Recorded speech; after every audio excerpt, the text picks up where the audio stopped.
สถานีวิทยุและเจ้าหน้าที่ทุกท่านทุกคนที่ได้นำธรรมะออกประกาศเพื่อแก่ญาติแก่โยมทุกท่านทุกคนได้รับรู้ได้ดูตัวเองเรียนนำปฏิบัติเพื่อเกิดผลเกิดสติเกิดปัญญาขึ้นวันนี้จะไปลืมเด้อพ่อแม่พี่น้องตำบลหนองพึ่งอำเภอสระปี9 โมงปักกันที่เทศบาลตำบลหนองพึ่งตอนนี้ก็ผู้เฒ่าผู้แก่ทั้งหลายพากันไปผู้สูงอายุนะ พระตัวเจ้าหนองตองแน่ก่อนอื่นที่จักได้อู้ได้จ่าอย่างนั้นเอามาไหว้พระสวดมนต์ถวายเป็นพระพรชัยมงคลแด่สมเด็จพระเจ้าลูกเธอเจ้าฟ้าพัชรกิติยาภาตั้งใจนะญาติโยมเนอะ อะระหังสัมมาสัมพุทโธภควาพุทธังภควันตังอภิวาเทมิกราบพระพุทธสวากขาโตภควตาธัมโมธัมมังนัมมัสสามิสุปฏิปันโนภควโตสาวกสังโฆสังฆังนัมมามิกราบพระสงฆ์นะโมตัสสะภะคะวะโตอะระหะโต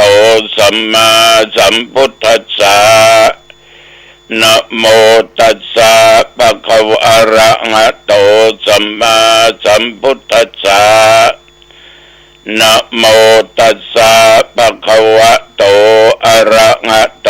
สัมมาสัมพุทธัสสะพุทธังสรณังคัจฉามิธัมมังสรณังคัจฉามิสังฆังสรณังคัจฉามิตุติยัมปิพุทธังสรณังคัจฉามิตุติยัมปิธัมมังสรณังคัจฉามิตุติยัมปิสังฆังสรณังคัจฉามิตติยัมปิพุทธังสรณังคัจฉามิตติยัมปิธัมมังสรณังคัจฉามิตติยัมปิสังฆังสรณังคัจฉามิอิติปิโสภะคะวะอะระหังสัมมาสัมพุทโธวิชาจรณะสัมปันโนสุขโตโลกวิทูอนุตตรปุริสธรรมสารติสัทธาเทวมนุษย์สานังพุทโธภควาติ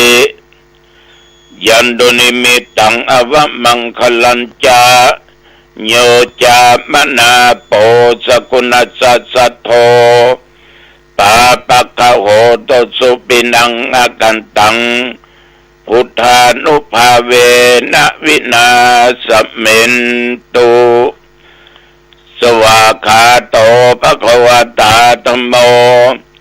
สันติติโกอากาลิโกเอหิปัสสิโกโอปนัญิโกปัจจตังเวทิตโพวินยุติยันตุนิมิตังอวมังคลัญจาโยจามนาโปสกุณัสสัทโธปาปะคะโหตุสุปินังอกันตังธัมมานุภาเวนะวินาสเมนตุสุปฏิปันโนภควโตสาวกสังโฆอุชุปฏิปันโนภควโตสาวกสังโฆญาญปฏิปันโนภควโตสาวกสังโฆ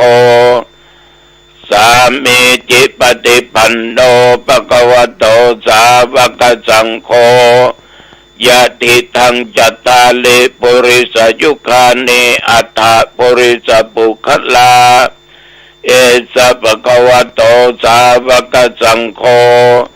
อาหุนายโยปาหุนายโยทักขินายโยอัญชลีกรณีโยอนุตรังปุญญาเกตังโลกัสสาติยันตุนิมิตังอวมังคลัญจาโยจามนาโปสกุณัสสะโทปาปะกะโหโตโสปินังอากันตังสังขานุภาเวนะวินาสเมนตุ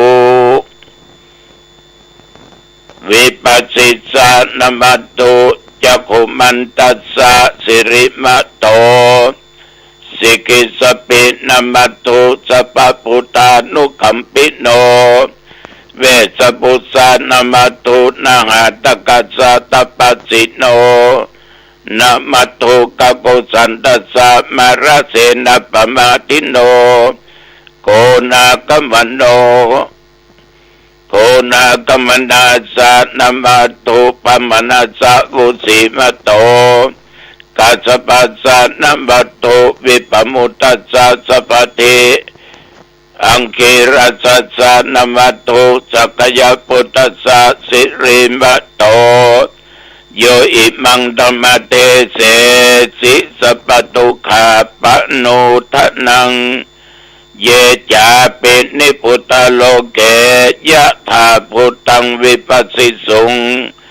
เตชนะอภิสุนามะอันตาวิตัสสารธาหิตังเทวมนุสนังยังนมัสสันติโคตมังวิชาจรณะสัมปันนังมหันตังวิตัสสารทังวิชาจรณะสัมปันนังพุทธังวันธามะโคตมันติยะโตหังภคินิอริยยะชาติยาชาโตนาภิชานามิสัญจิจปนังชีวิตาโวโรเปตาเต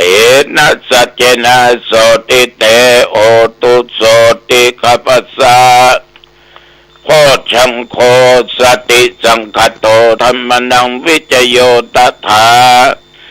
วิริยัมปิติปัสสติโพชังคาจตถาปเรสมาตุเปกโพชังคาสัตเตสัพพทัสสินามุนินาสัมปตกตาภาเวตาภาหุลิกตา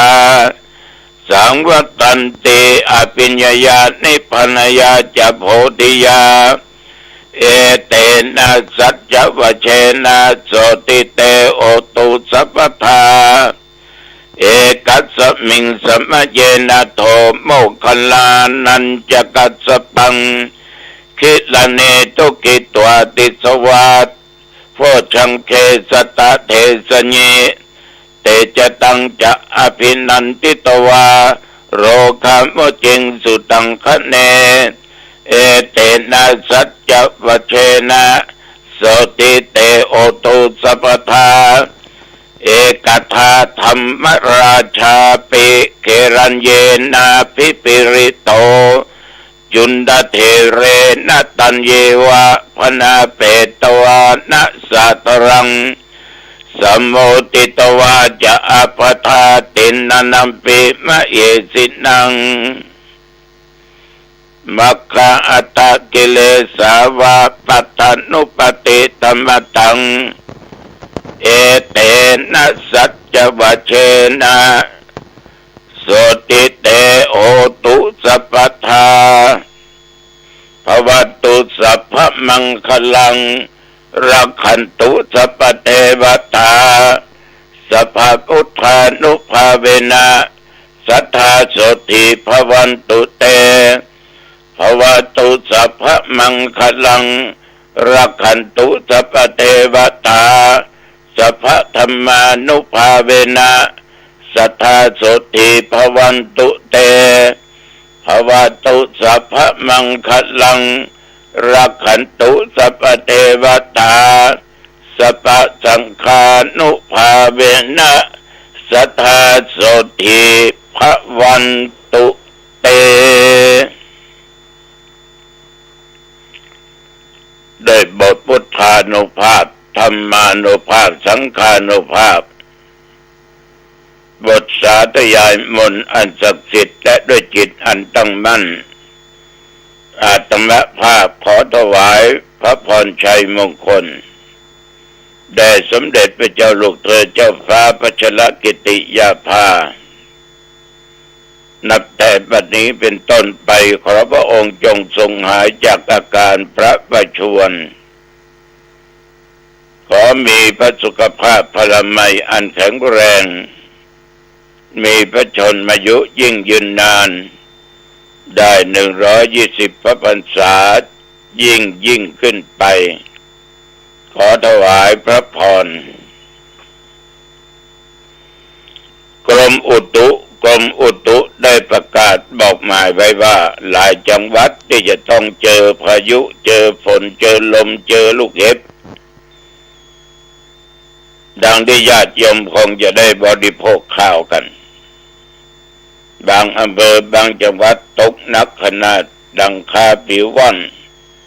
ทรัพย์สินเสียหายฝนก็ลงแดมใบเห็บก็สมาตกเต็มอันนี้ก็เตือนสติไว้ญาติโยมท่านผู้ฟังตะวันนี่อากาศร้อนอบอ้าว40 องศาแต่ปัจจุบันประเดี๋ยวนี้ก็18 องศานับตั้งแต่ตะวันมาจนถึงวัดนี้ตะวันก็อยู่วัดตึงภาคเจ้าภาคบ่ายก็ได้มีครูบาอาจารย์มาเยี่ยมมาเยือนมาอู้มาจามีญาติโยมได้มากระทำบุญคล้ายวันเกิดตนตัวนอกนั้นก็มีคณะศรัทธาญาติโยมมาอู้มาจาปรึกษาหารือเกี่ยวกับงานฉลองปอยหลวงที่ศึกษาธรรมปฏิบัติธรรมจนค่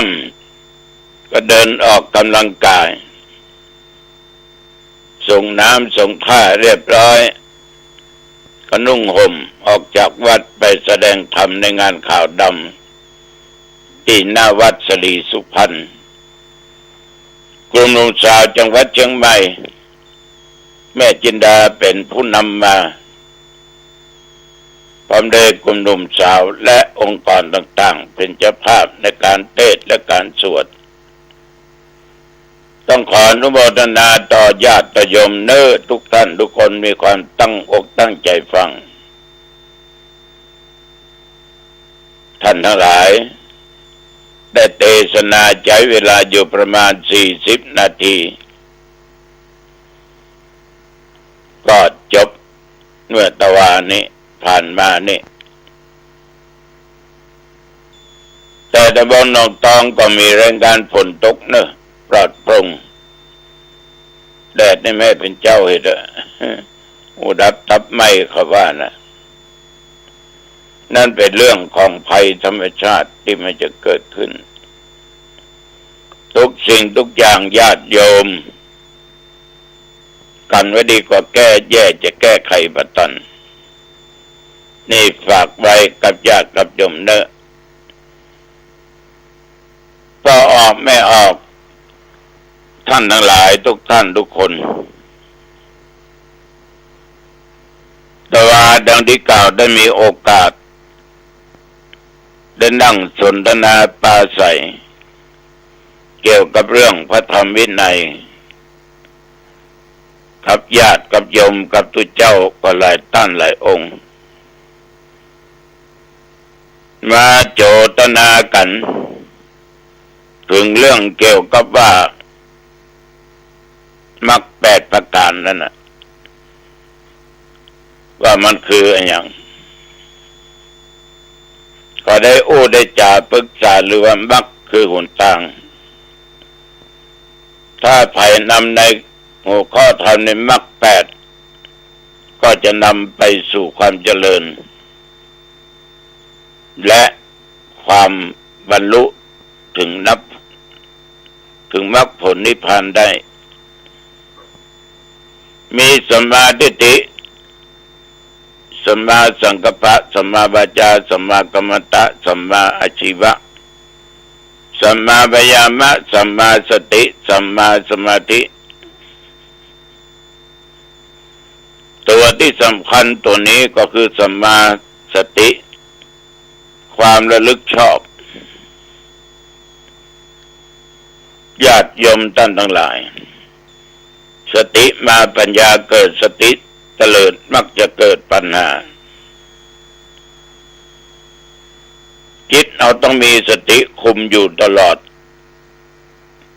ก่อนที่จะทำก่อนที่จะก่อนที่จะคิดอะไรอย่างต้องมีสติถ้าขาดสติความคิดดีๆจะบังเกิดขึ้นพร้อมกันนั้นตัวปัญญาก็จะบังเกิดอย่างสัมมาทิฏฐินี่คือปัญญาอันนั้นชอบคือหันอย่างใดเนี่ยต้องมีสติควบคุมดูแลมีสมาธิใจตั้งมั่นจิตใจประวันไหวเมื่อจิตใจตั้งมั่นดีก็จะรู้ทันทีว่าความเห็นชอบคือเห็นอะไรอย่างก็เห็นอริยสัจสี่เห็นทุกข์สมุทัยนิโรธแล้วก็มรรคหันทุกข์คือหันอย่างใดนี่หันได้ง่ายพอคนอื่นก็ได้มองตัวเองก็ยิ่งดีหันอยู่เกิดมาเป็นมนุษย์จาติปิทุกขาพญาติปิทุกขาความเจ็บก็เป็นทุกข์ญาติโยมความเจ็บเป็นทุกข์ความชราเป็นทุกข์ชราปิทุกขามรณังปิทุกขังความแก่ก็เป็นทุกข์เราก็มาทำความเข้าใจเกี่ยวกับคำว่าทุกข์มันเกิดมาจากอะไรอย่างมีสติตั้งมั่นมีตัวปัญญาเกิดขึ้นเมื่อมีสติมีตัวปัญญาเราจะรู้ทันทีว่าความทุกข์มันเกิดขึ้นจะได้เกิดขึ้นจากอะไรอย่างมันเกิดตัวตัณหารู้